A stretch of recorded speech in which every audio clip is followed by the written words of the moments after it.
Ladies and gentlemen, please welcome businessman and Executive Vice President of the Trump Organization, Eric Trump.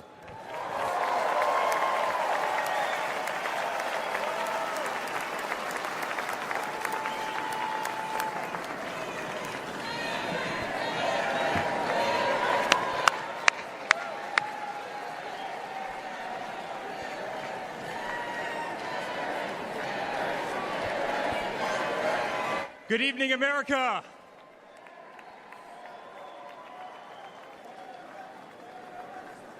Eight years ago, my father sat our family down. He spoke of a nation in decline, of dreams slipping away, of a future endangered by failed leadership and broken promises. It was in that moment I knew my father had made a decision that would forever change our lives. We realized he had chosen to step into the arena, to fight for the soul of America.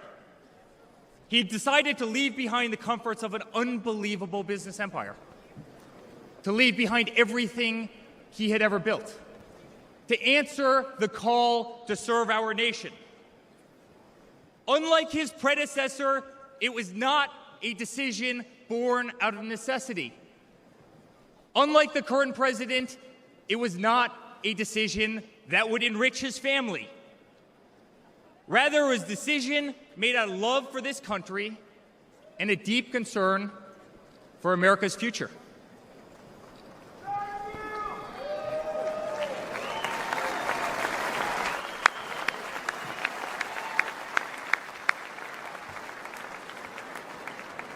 My father was clear it would not be easy, that there would be a huge price to pay, and that the attacks would be vicious.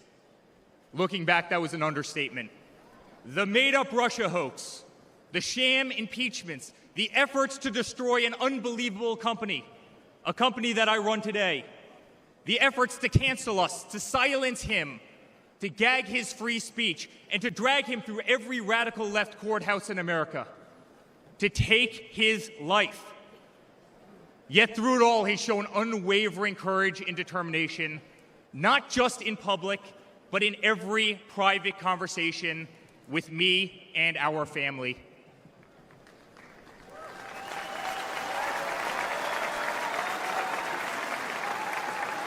He stood tall, fueled not by personal ambition, but by a profound love for this country and a love for all of you, the American people.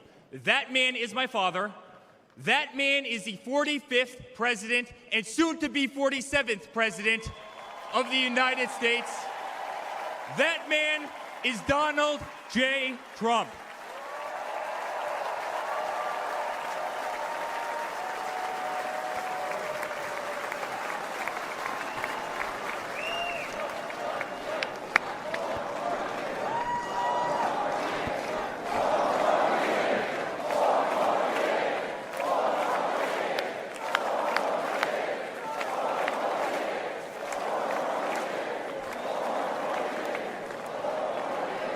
Each time I've stood on this stage, America has been at a dire crossroads. In 2016, many people began to doubt the promise of America. Our economy was struggling, jobs were scarce, our standing on the world stage was weak at best. Veterans were forgotten, our military was in shambles, our educational system was broken, ranked 30th in the world. He could no longer tolerate an inept administration that handed $150 billion to Iran, a country that chants death to America, or witness the continued attacks on our Constitution and our religious liberty, or see the disrespect shown to our unbelievable law enforcement officers who are being disarmed, defunded, and persecuted each and every day. He could no longer stand to see words like Christmas stripped from public use or the Pledge of Allegiance removed from our schools. But my father saw potential where others saw despair. Donald Trump built the New York City skyline. He did so during a time when businesses were turning away from the city he loved. Crime was rampant. The streets were dirty. But he had the Midas touch. and he turned those streets and neighborhoods into gold. He faced every challenge with tremendous vision and grit. As he did during the 2016 election, he rolled up his sleeves. He remained unapologetic. He did not care to be politically correct.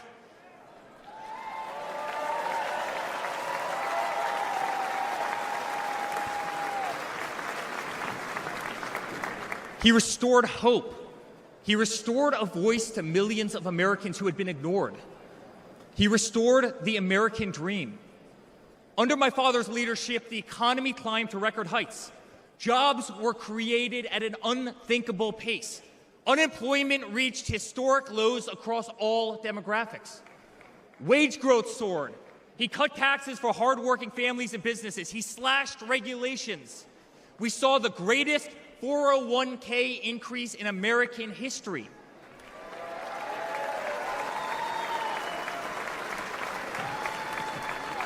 People bought their first homes in an environment that saw 2 to 3% interest rates. They started their families. My father made the United States energy independent with the lowest gas prices in decades.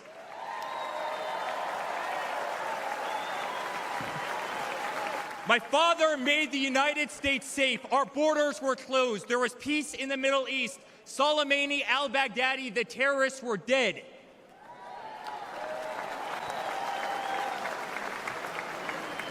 My father made the United States respected again, with the courage to walk into countries like North Korea, with the courage to impose tariffs on China, and with the courage to tear up trade deals that cost Americans their jobs.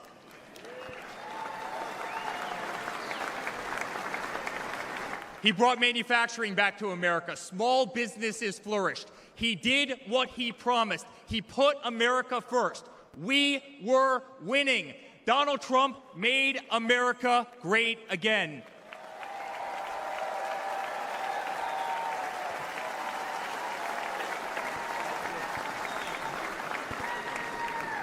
But he also created a movement that threatened the special interests and the political elites. A movement that cast a bright light on the institutions weaponized against the American people. You see it in our schools. God bless the moms who fought back.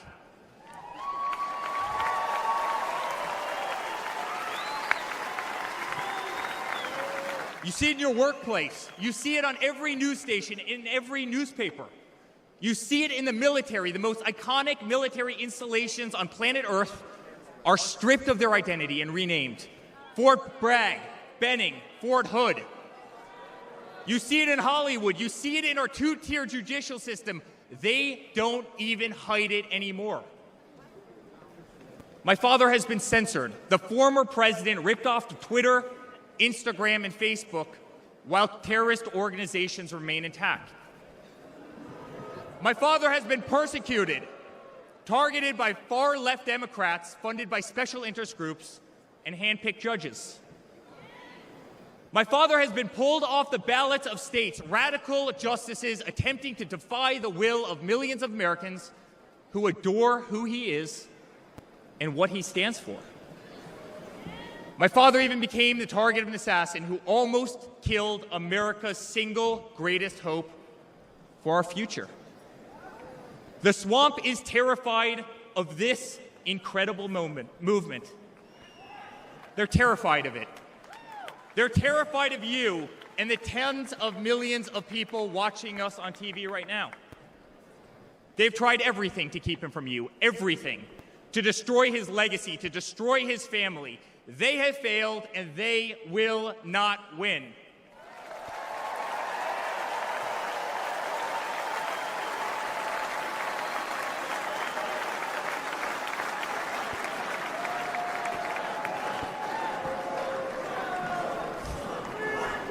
I love my Florida delegation right here.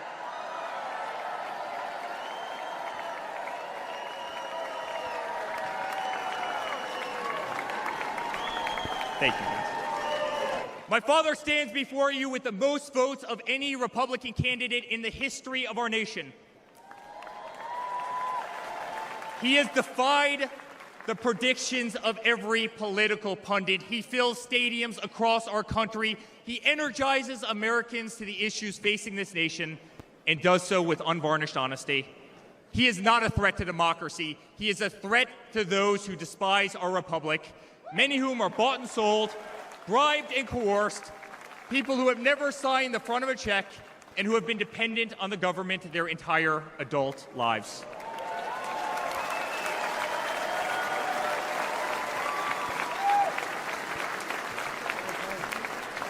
Today, as it was in 2016, America is at that crossroads again. Energy prices are soaring. Interest rates are crippling. Everything is unaffordable. The U.S. dollar has been diminished. Inflation has made it impossible for Americans to live, to save for their future. Our infrastructure is crumbling. Our border is out of control. Millions are dead and displaced in Russia and Ukraine, a war that has no end and a war that we are funding. The Middle East has become a hornet's nest. Our greatest ally, Israel, totally under siege. Fentanyl is killing our youth and destroying families, while the current administration stands idly by, hoping their inaction will import illegal votes. Crime terrorizes our cities and our suburbs as far-left policies handcuff police. Male athletes, guys my height, 6'5", are swimming in women's sports.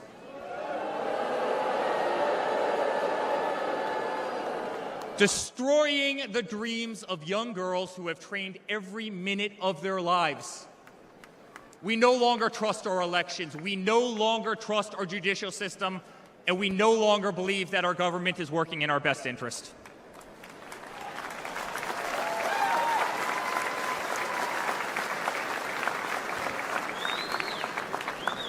In spite of where we are today as a nation, I'd like to speak to every American.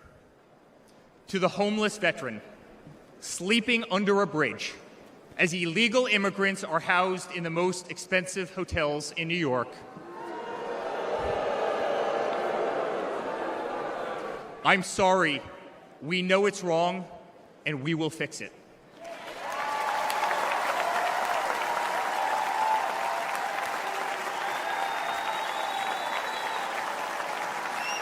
To the single mother who can no longer afford her rent, afford groceries, and has been forced to work 3 jobs, I'm sorry. It does not have to be this way. To the parents who lost a son or daughter to fentanyl, including the incredible woman that spoke the other night, while an administration does absolutely nothing, I'm sorry. Your government can do so much better, and it will.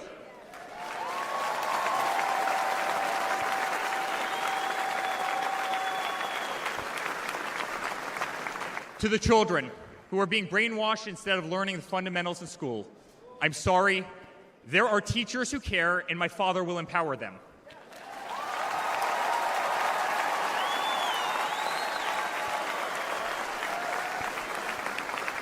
To the law enforcement officers, our brave Border Patrol, Secret Service agents who work every single day to protect our communities, knowing damn well that the system will throw you under the bus, I'm sorry. We will stand behind you.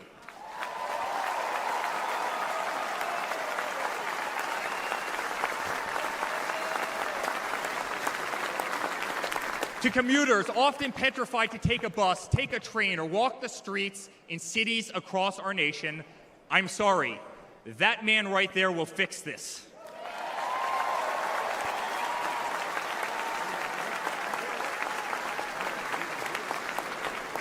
To the construction workers, to the middle-class families, to the families with children with disabilities, families who can no longer afford medical benefits or to take a vacation, I'm sorry. We will make America great again.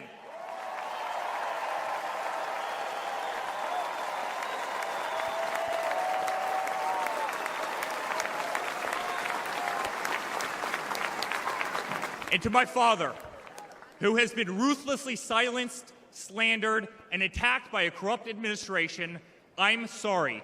We know, and America knows, that they're not just after you, they're after all of us, and you just happen to be standing in their way.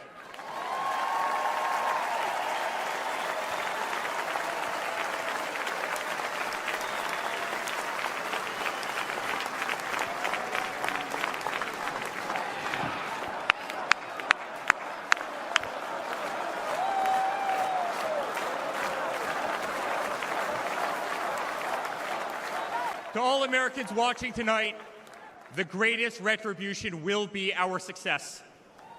Success not just for ourselves, but for our grandchildren and our children. Under President Donald J. Trump, the swamp will be drained. America will be respected. Our cities will be safe. Our streets will be clean. And our border will once again be secure.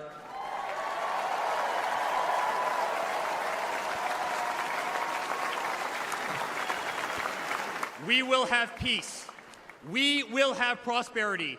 Your hard-earned tax dollars will enrich a better America, not be squandered in corrupt foreign nations. Education will be handed back to the states. We will no longer be 30th in the world. We will be first.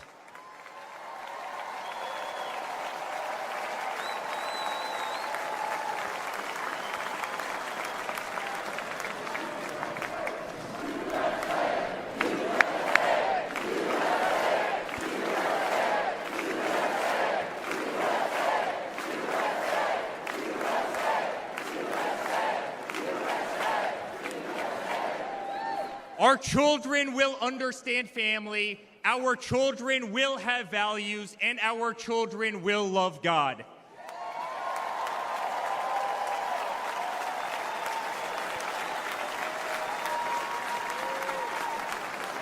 Our country will prioritize free speech, respect freedom of religion, and honor our Constitution.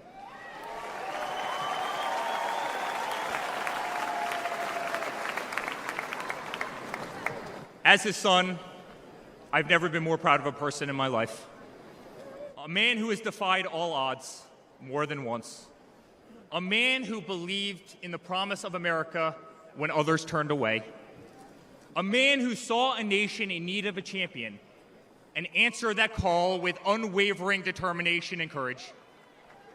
A man who survived a bullet that was intended to eliminate him permanently from our future and from our family. Never have I been more proud to be a Trump.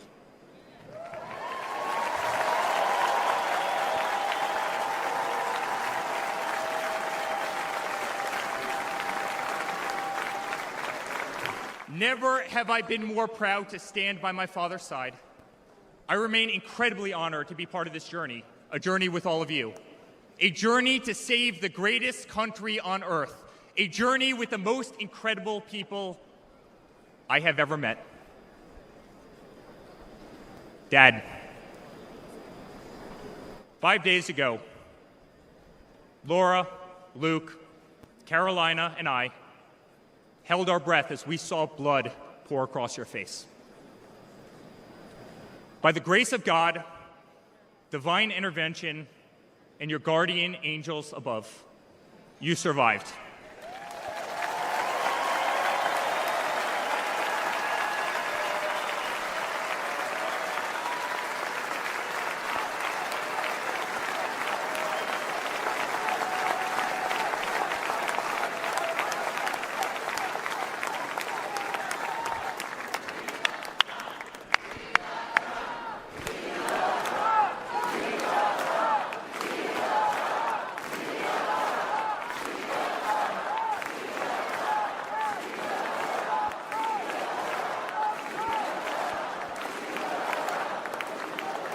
You are the greatest fighter I have ever seen.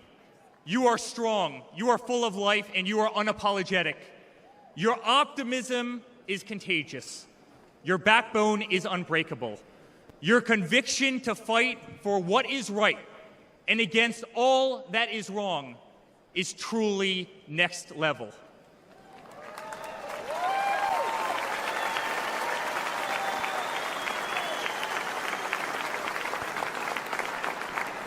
The whole world saw your strength as you stood up. You wiped the blood off your face, and you put your fist in the air in a moment that will be remembered as one of the most courageous acts in the history of American politics. You shouted, "Fight! Fight! Fight!"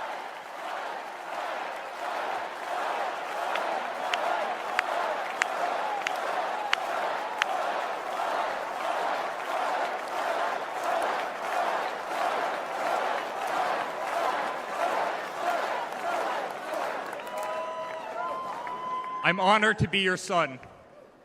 I'm honored to speak to our great nation tonight. You are a true leader. You epitomize strength. Our country loves you. Our country appreciates you. Our country misses you. And on November 5th, our country will re-elect you as the 47th President of the United States of America. Good night, Milwaukee. God bless you all.